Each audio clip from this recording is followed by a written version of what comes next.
Have you ever looked in the mirror and asked yourself, why can't I lose weight? Maybe you've tried eating less. Maybe you've counted calories. Maybe you've tried keto, low carb, intermittent fasting, Weight Watchers. Maybe you've even hired a coach. And for a little while, you might have seen some progress. But eventually, the weight came back. Or maybe it never left at all. After a while, you start wondering, what's wrong with me? Why does everyone else seem to lose weight except me? Maybe I just don't have enough willpower. If you've ever had those thoughts, I want you to know something. You're not alone. In fact, I've had this exact conversation with thousands of patients over the years. As a pharmacist and someone who's spent years studying metabolic health, I've heard people say things like, I hardly eat. I exercise every day. I don't understand why nothing works. These weren't lazy people. These weren't people who lacked discipline. These were people who were genuinely trying. And that's what made me start asking a different question.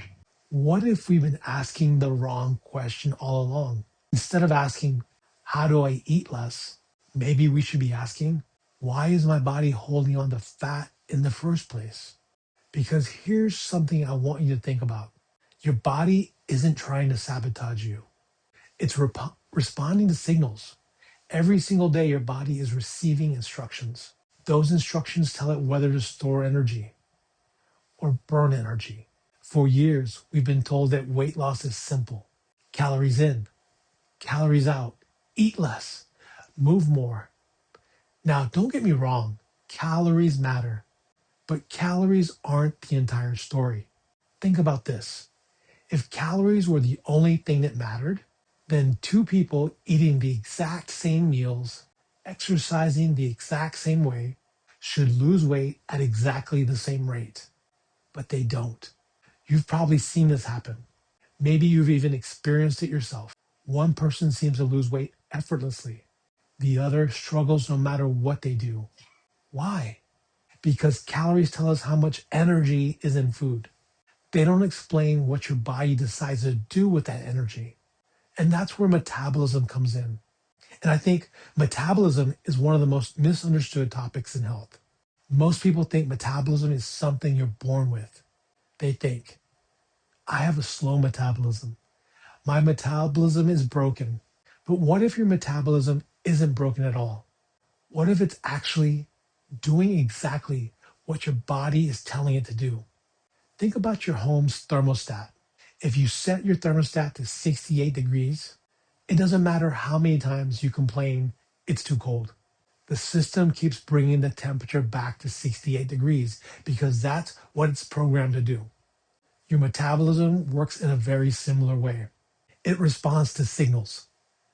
Those signals determine whether your body stores energy or burns energy. If your body is constantly receiving signals to store energy, losing weight becomes incredibly difficult. Not because you're lazy, not because you lack discipline, but because you're trying to solve a metabolic problem with a calorie solution.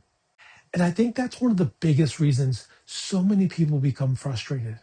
They blame themselves, when in reality, they've simply never been taught how metabolism actually works. Now, here's where things get really interesting. If calories aren't the biggest driver of whether your body stores fat or burns fat, then what is? What is sending those signals?